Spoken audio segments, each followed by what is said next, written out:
The promise given was a necessity of the past. The word broken is a necessity of the present. Machiavelli's warning was simple. Power is not in confession, but in concealment. The moment another man can read your mind, your posture, your hesitation, he holds the chain to your throne.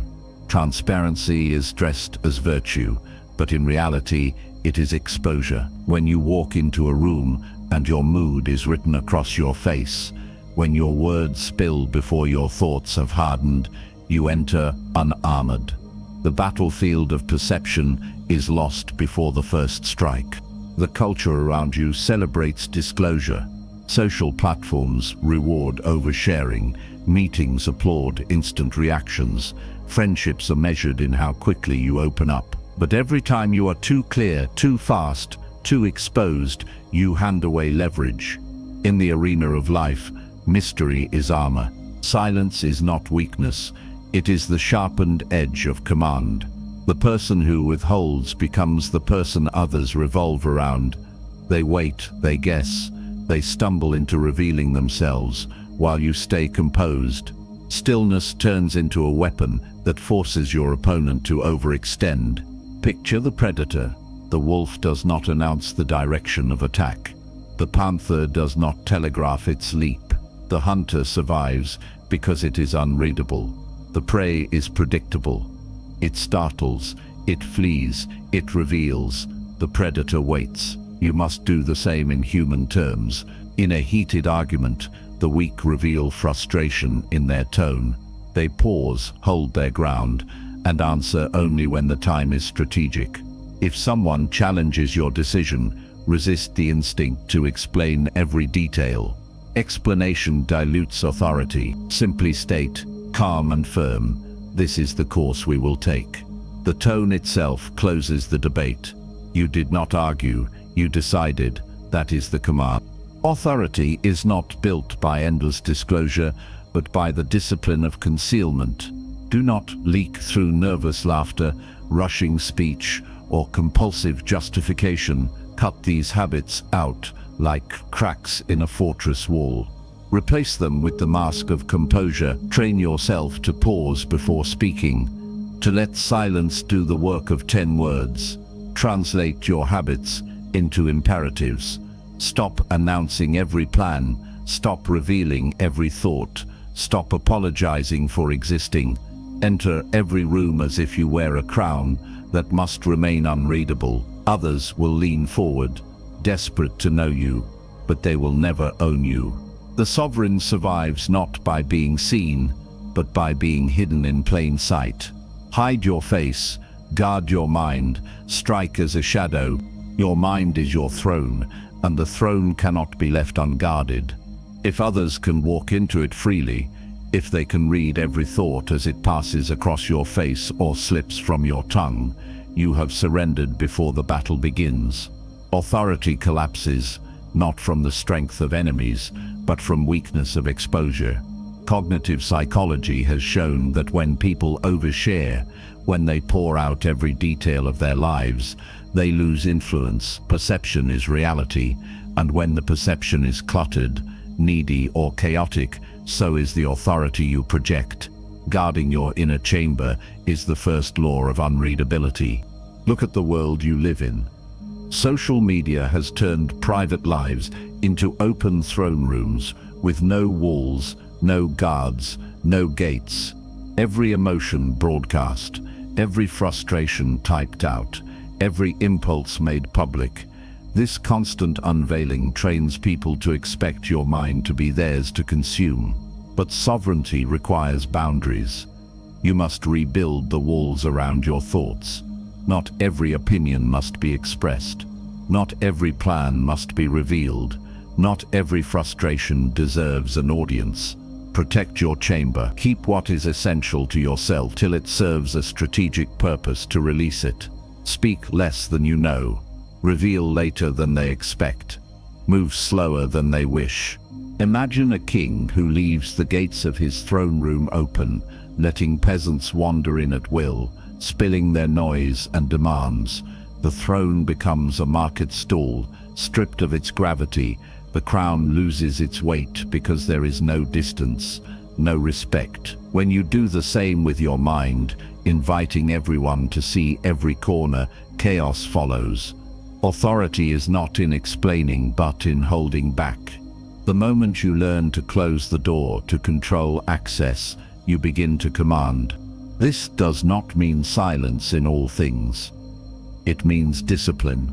It means choosing which thoughts deserve release and which must remain inside the chamber.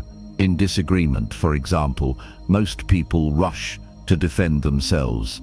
They explain every motive, every step, every reason, hoping to be understood. But explanation weakens the throne.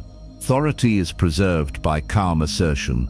Instead of, "I only meant this, I didn't want to upset you," hold your ground and say, "I stand by this decision." The first opens the door wide to intrusion. The second keeps the chamber closed. Strong rulers do not plead for understanding. They declare and move forward. You must train this discipline. Stop narrating your emotions to everyone around you. Stop filling silence with nervous chatter. Stop treating your mind as if it belongs to the public. Let people wonder what you are thinking. Let them lean forward. Uncertain. That uncertainty is power. The more unreadable you become, the more others are forced to reveal themselves. They show their intentions while trying to guess yours. They expose their strategy while you sit behind the walls of your throne room. You control the game because you control access. The throne cannot be shared. The chamber must remain guarded. Your mask is built first in the discipline of mind, in the refusal to allow trespassers inside. Guard your chamber or lose your crown. Your morning is not casual. It is a battlefield where the first move decides the rhythm of the war. If you stumble into it unprepared, you hand away initiative. Every sovereign, every general, every strategist has known that the start of the day is not for accident but for ritual. Eisenhower began with quiet planning, writing notes before dawn. Marcus Aurelius began with reflection, ordering his mind before he faced Rome. Napoleon was famous for using the early hours to command the pace of his campaigns. Each of them understood. The mask is fastened in silence before the world ever sees your face. The modern world invites the opposite. The first light of morning tempts you to grab the phone. But that act is surrender. It is handing the gates of your mind to the noise of others. The messages, the alerts, the scroll of headlines, they flood into your chamber before you have even stood. That is like leaving your armor in camp and stepping onto the battlefield exposed. If you begin the day reacting, you are already defeated. Authority cannot be reactive. It must be deliberate. Replace the reflex of reaching for distraction with the discipline of control. Stand, breathe, set posture before contact with the world. Begin behind the mask. The mask itself is not deception. It is discipline. To begin armored means you decide what face you will wear, what energy you will command, what tone you will set. The mask is the shield that allows you to choose what is revealed and what is held back. Without it, the raw noise of mood, fatigue, and impulse leaks into the day, and others read you easily. With it, you move as the general who conceals his formations until the decisive strike. The man without ritual shows his weakness at dawn. The man with ritual moves through the morning unseen, unreadable, prepared. Marching into the day without ritual is marching into battle naked. You cannot afford it. Build small but immovable structures. Stretch, breathe, journal, pray, or plan. Choose the act that steadies you. Then repeat it until it becomes armor you never leave behind. Do not begin by consuming others' words. Begin by shaping your own. That is the command. That is preparation. That is the battlefield discipline of the sovereign mind. Armor yourself at dawn, or bleed before noon. Men judge more by what they see than by what they feel. and so your calm face is more powerful than any frantic word. Stillness is a weapon. When you control the surface, you control the battlefield. The eyes of others search for tells, for weakness, for signs of doubt. If you remain unreadable, their judgment falters. They hesitate, uncertain, while you remain steady. In the art of command, silence is not absence, but pressure. It is the pause that bends the room toward your will. Consider the predator. The panther does not rush into the open field. It crouches in the shadows, unmoving, invisible, until the prey reveals its path. That pause forces the other to commit first. The same law applies in human interaction. In a negotiation, the one who speaks least often sets the rhythm. Silence compels the other side to fill the void, to expose their thinking, their fears, their limits. You create leverage, not by volume but by restraint. When you wait, they reveal. When you hold, they fold. This principle is visible in every arena.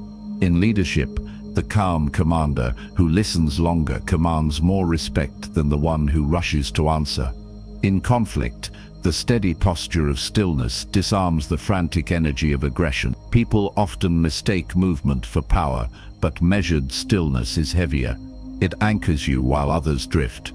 To wield this properly, you must train your face and body as carefully as a soldier trains his weapon. Your eyes must hold steady. Your breath must stay even. Your silence must feel chosen, never accidental. Imagine being challenged in a meeting. Someone questions your plan with rising emotion, hoping to provoke a defensive scramble. Most would react, rushing to prove themselves. Instead, you pause. You let their words echo. The room shifts. Their anxiety grows in the silence they created. When you finally respond, it is short, direct, final, weak. I think it could still work. Maybe we just need adjustments. Strong. The plan stands. We move forward. The difference is not only in language, but in the stillness that frames it. A fortress does not fall in one great strike. It crumbles first through the smallest cracks. The same is true for authority. Weakness leaks not in grand betrayals, but in subtle habits. Nervous laughter that betrays insecurity, restless hands that signal doubt, explanations that stretch too long and reveal desperation. Each is a crack in your wall, and once seen, they invite attack. The enemy looks for openings. People read these micro leaks and instantly calibrate their behavior toward you. If you want to be unreadable, you must become ruthless in eliminating every tell. Psychologists often note that body language communicates more than words. The nervous shuffle, the rapid blink, the fidget of fingers, all of these expose inner states faster than speech. You may tell the world you are calm, but your body shouts otherwise. Authority collapses the moment others sense this dissonance. What you think you are hiding, you are in fact broadcasting. To seal the cracks, train your posture, your stillness, your breath. Command is first physical before it is verbal. When your body holds steady, your presence holds steady. Modern arenas magnify this truth. In corporate negotiations, the leader who fidgets or fills silence with apologies is devoured.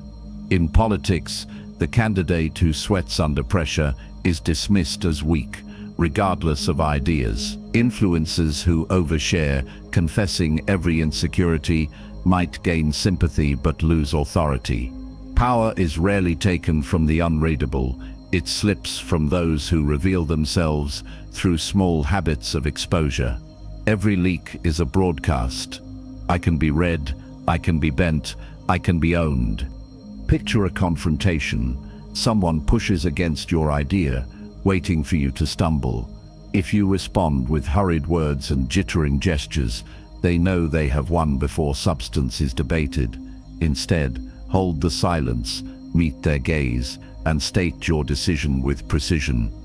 The energy shifts, they sense no entry point. Authority remains with you because no crack was offered. Ruthlessness here is not cruelty but clarity.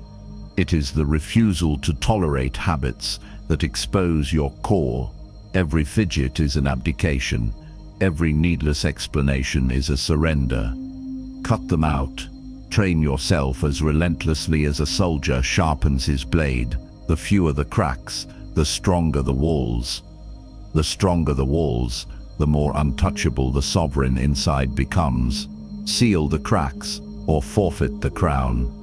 The modern stage makes this truth impossible to ignore. CEOs build brands around composed leadership, even when companies struggle behind the curtain.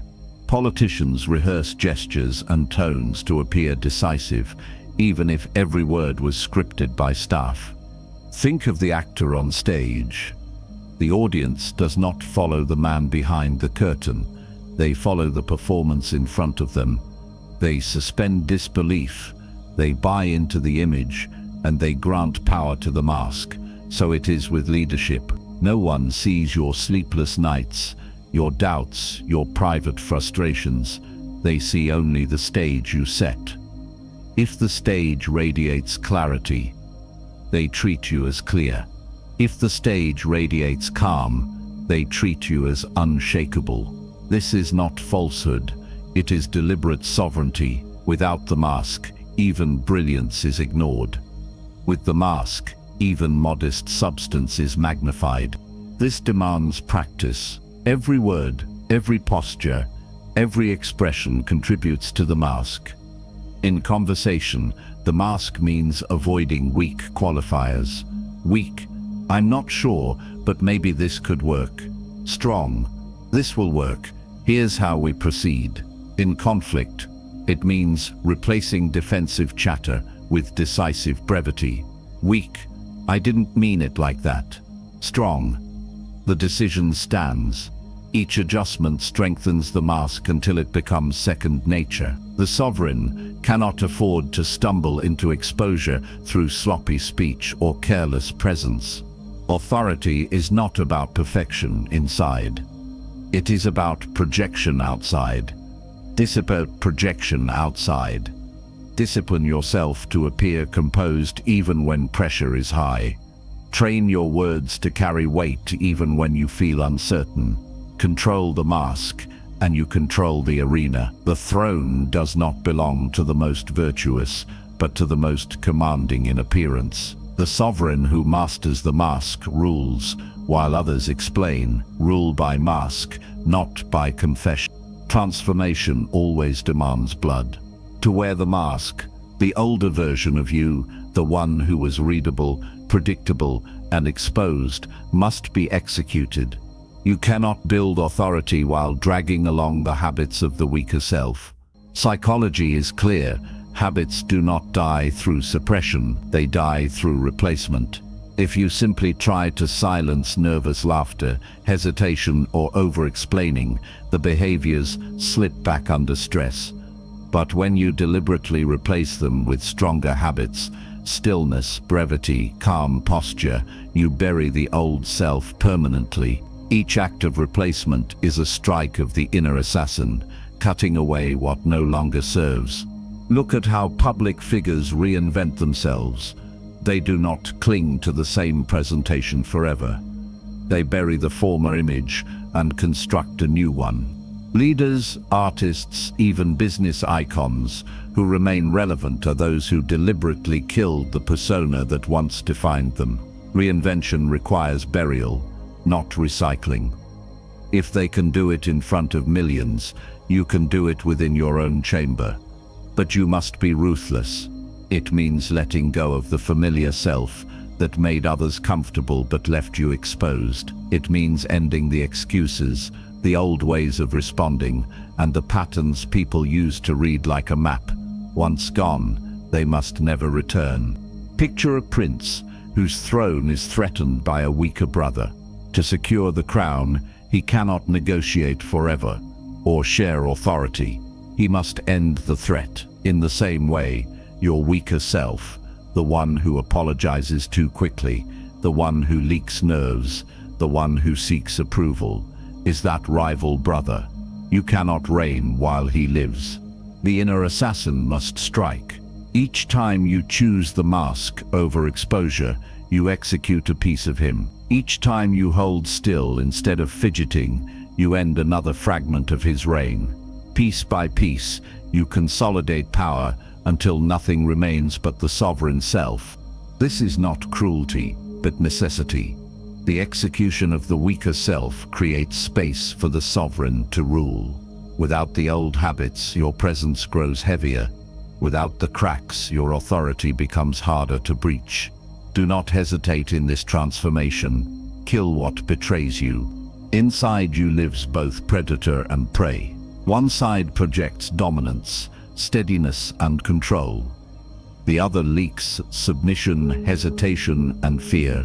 Evolutionary psychology has long noted that humans, like other social animals, read these cues instantly. The tilt of your head, the steadiness of your eyes, the tone of your words, each signal reveals which self you are feeding. If you feed the prey, you broadcast weakness. If you feed the predator, you broadcast strength. The world responds to whichever image you arm. Modern culture often pushes you to feed the sheep within. Vulnerability as performance is celebrated, oversharing is rewarded, and exposure is sold as authenticity. While honesty has its place, when it becomes constant, it strips you of power. Authority does not come from handing everyone your raw wounds. Authority comes from showing you can govern yourself first. When you reward your weaker impulses with attention, they grow. Nervous habits, over-apology, compulsive explanation, each is the sheep being fattened. When others see this, they read you easily, and in reading they control.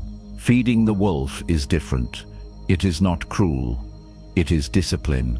It is the choice to starve the habits that expose you and nourish the ones that strengthen you. A calm pause instead of nervous chatter, a measured breath instead of a fidget, a short command instead of a long excuse. Weak. I'm sorry, maybe it's just me. Strong. Here's the decision. Weak. I hope this makes sense. Strong. This is clear. Each swap feeds the wolf and starves the sheep. Over time, the wolf becomes the only one that survives. People no longer see hesitation when they look at you. They see steadiness. They no longer hear apology in your words. They hear command.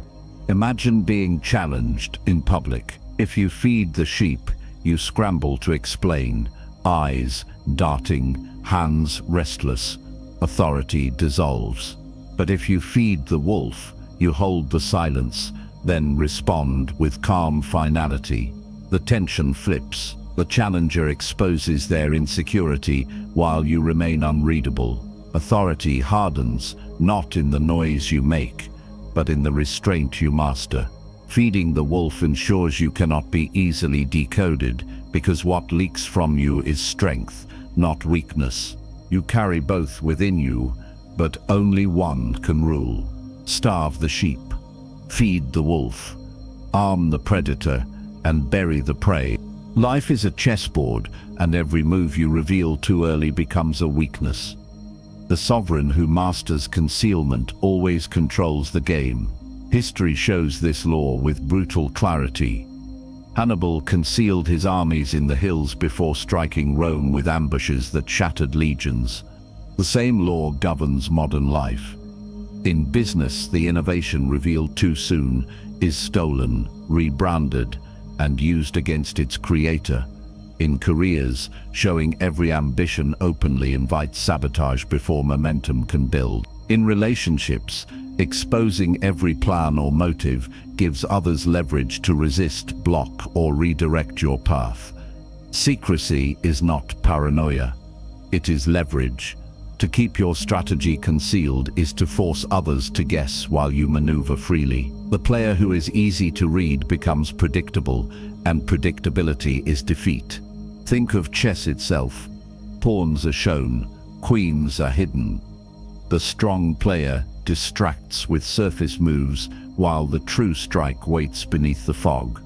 To live strategically means you reveal only what strengthens your position and conceal what exposes it. You do not need to announce every idea, every goal, every weakness. Keep them behind the mask until the moment of execution. When the strike comes, it feels sudden to others, though you have been preparing silently all along. This principle extends to daily interactions. Imagine a colleague pressing you to reveal your next step.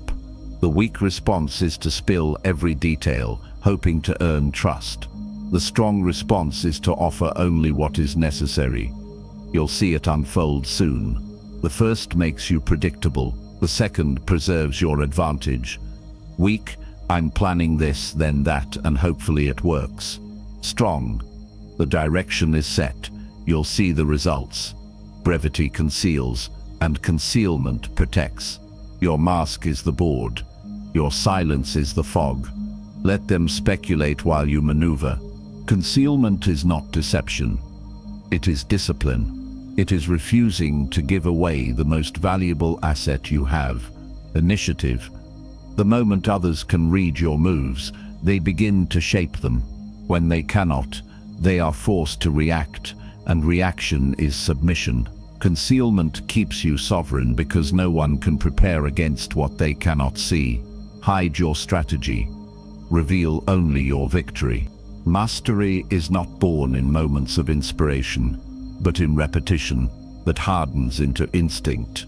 The mask you wear, the unreadable face that shields your throne, must be forged the same way a soldier learns to raise his shield, or a knight learns to swing his sword. Each motion is drilled until it is no longer conscious. Neuroscience confirms this law. Repetition rewires neural pathways. Behaviors practiced with discipline stop feeling forced. They become reflexes. What begins as training becomes nature. To make unreadability your weapon, you must ritualize it until silence, composure, and restraint emerge without thought. Athletes understand this truth. The champion does not rise on game day alone, but through years of practice that burned away hesitation. Actors rehearse every gesture and line until presence feels effortless on stage. Leaders condition their posture and words so consistently that even in crisis they remain composed. What looks natural in public is always crafted in private. You must follow the same path. Decide which habits project command, then repeat them daily until they root into your nervous system. Stillness, brevity, calm tone, steady gaze. Practice until they become part of you, not a costume. Think of the knight. His sword is heavy at first, awkward, clumsy, but through endless training, swing after swing, the steel becomes an extension of his arm. He no longer thinks about it, he moves with it, as if born to. The mask of command must be trained in the same way. At first you will feel stiff, forcing yourself to pause instead of filling silence, to hold still instead of fidgeting. But repetition kills weakness. Over time, the mask fuses with the self, and your presence sharpens into something untouchable. Discipline requires daily ritual. Choose the moments that build you. Begin mornings with silence instead of noise. Rehearse calm responses instead of apologies. Practice strong framing in language. Weak, I think this might work. Strong, this will work, here is how. Weak, I didn't want to upset anyone. Strong, the decision stands. Each deliberate swap strengthens the mask. Do this enough, and it no longer feels like rehearsal. It becomes instinct. When pressure comes, you will not scramble. You will respond with authority engraved through ritual. Without ritual, the mask remains fragile, slipping in moments of stress. With ritual, it becomes armor you cannot take off. Do not wait for a crisis to train. Forge the habits now in controlled conditions, so that when the storm arrives, your composure is automatic. The iron will is not a gift. It is built one repetition at a time, Train the mask until the mask trains you. When the mask is perfected, it becomes more than protection. It becomes your crown. The sovereign is not the one who shouts the loudest or reveals the most, but the one who cannot be read, cannot be predicted, cannot be cornered. History remembers leaders who cultivated mystery. Machiavelli himself advised that appearance matters more than essence. Princes who controlled how they were seen remained in power long after more virtuous men fell. Modern power players echo this same principle. They guard their inner chambers, they reveal little of their true motives, and they command by forcing others to operate in uncertainty. Unreadable people always command respect. Predictable ones are manipulated. If every move of yours can be anticipated, you are not playing the game, you are the piece being moved. In politics, in business, even in personal dynamics, the individual who keeps intentions hidden forces others to guess. Guessing leads to mistakes. Mistakes lead to submission. The sovereign makes others move first, revealing their hand, while keeping his own concealed until it matters most. The mask ensures that others never know if you are cautious or bold, weak or strong, ready or waiting. That uncertainty alone is power. Picture a throne surrounded by fog. Enemies circle, but every strike they attempt lands in emptiness. They cannot locate you, cannot measure you, cannot predict your next step. Frustration grows, fear follows. You have not attacked yet, but you already dominate. This is what the mask does in daily life. You do not need to explain every decision. You do not need to display every emotion. You hold your ground in calm silence, and people bend around your steadiness. Your predictability once made you prey. Your unreadability now makes you sovereign. This does not mean you are cold or cruel. It means you are disciplined. You can still be kind, but your kindness is chosen, not extracted. You can still share, but your sharing is deliberate, not compulsive. Control of the mask does not rob you of humanity. It elevates it. When you are unreadable, every gesture carries more weight because it was not scattered cheaply. When you decide to reveal, it strikes like a hammer, precise and undeniable. You must live by this discipline. Resist the urge to explain your every thought. Resist the temptation to show your entire hand. Learn to pause, to obscure, to move only when the moment secures victory. The crown is not given, it is taken by the one who cannot be easily seized. When your mask is perfected, you become untouchable. The mask is your crown. Wear it, and none can pierce you. The prince must be both fox and lion, mask and claw. Machiavelli's warning was timeless. Brute strength without cunning fails, but cunning without strength also collapses. To become sovereign, you must master both, the visible edge of authority and the hidden mask that conceals your moves. This is the convergence of every lesson: the guarded mind as throne, the armored morning as battlefield, the stillness that disorients, the ruthless elimination of cracks, the crafted mask of command, the execution of the weaker self, the feeding of the wolf within, the concealed chessboard strategy, and the rituals that forge discipline. All lead to the sovereign behind the mask, the untouchable figure others cannot read, cannot predict, and cannot dislodge. The throne of the mind is the first pillar. If others trespass there, if they can see your thoughts spill uncontrolled, you lose before the battle begins. Guarding your inner chamber has been the foundation of sovereignty in every age. The battlefield of the morning then hardens this guard. Begin armored with ritual, or you march naked into war. Stillness becomes the predator's pause, holding while others rush, letting them reveal themselves while you remain unreadable.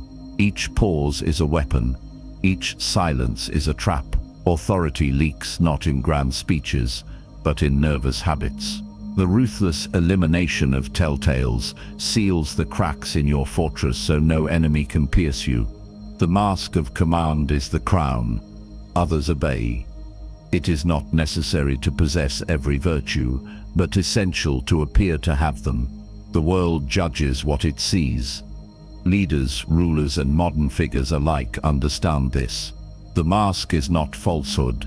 It is sovereignty over perception. But to wear it fully, the weaker self must be executed.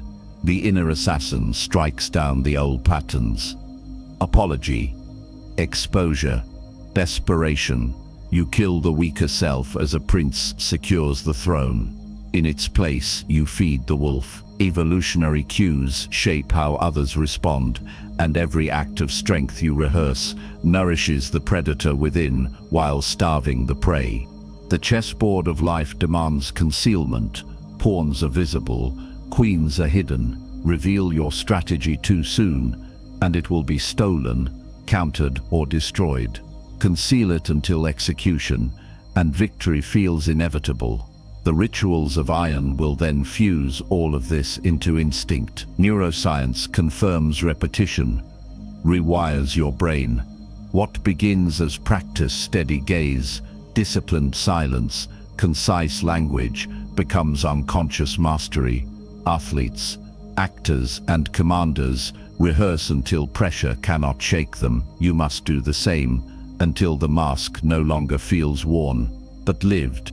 Modern times prove the enduring truth of unreadability. Silent billionaires who reveal nothing about their next move, inscrutable leaders who never show emotion, figures who appear composed under attack. They become legends precisely because no one can read them. Predictable people are bent by others. Unreadable ones bend the world to them. When you stand in the fog, your throne invisible yet undeniable. Enemies strike blindly, their blows land in the air, while you wait for the perfect moment to strike back. That is sovereignty. The sovereign behind the mask is not fiction. It is the culmination of discipline. Guard your thoughts, arm your mornings, hold stillness as a weapon, cut away the cracks, perfect the mask of command, execute the weaker self, feed the wolf, conceal the board, and forge the ritual until it becomes nature. Then you rise beyond the reach of others' control. You no longer explain, beg, or leak. You no longer allow yourself to be read. You stand untouchable, the sovereign whose presence bends others without effort. The mask is no longer just armor, it is your crown. Be unreadable, and you become untouchable. Every time you are reading, you are controlled. Every time you are unreadable, you control. That is the final law of presence. The world operates on perception. People rarely deal with who you truly are. They deal with what they believe you are. Machiavelli reminded us that appearance rules more than reality, and those who master perception bend outcomes in their favor. You cannot stop people from judging, but you can decide what they see. The mask is your shield, your weapon, your crown. Without it, you are a pawn. With it, you are sovereign. Modern life tempts you to discard this shield. The culture of confession rewards oversharing. The demand for instant reactions forces exposure. The idea that authenticity means bleeding out every emotion trains you to lower your guard. But authority does not belong to the person who is most transparent. Authority belongs to the one who governs what others can access. When you reveal everything, you hand control to others. They interpret, they shape, they bend you. When you reveal little, you hold control. They lean forward, trying to read, and in their guessing, they expose themselves. Think of it as the final battle. The sovereign who survives is not the one who throws every weapon onto the field. It is the one who hides his best steel until the decisive strike. You must treat your thoughts and feelings in the same way. Guard your heart from being an open page. Guard your mind from being a public square. Reveal only what strengthens you. Let everything else remain inside the chamber. Command is not about noise. Command is about presence. and presence comes from mystery. People respect what they cannot easily measure. Your final task is not to add more, but to cut away the habit of over-explaining. Cut away the reflex of apology when none is needed. Cut away the instinct to fill silence with nervous chatter. Weak. I hope this is okay with everyone. Strong. This is the direction. Weak. I didn't mean to upset anyone. Strong. The decision stands. Each change fortifies the mask until you are no longer easily rid. You become the one who shapes outcomes rather than being shaped by them. Authority is never given. It is taken by those who refuse to be transparent when transparency means weakness. The sovereign behind the mask is untouchable because nothing leaks, nothing cracks, nothing is offered for free. You now stand at the threshold of that sovereignty. Guard what is yours. Hold the mask with discipline. And remember the mantra, hide your heart, guard your mind. Rule with the mask.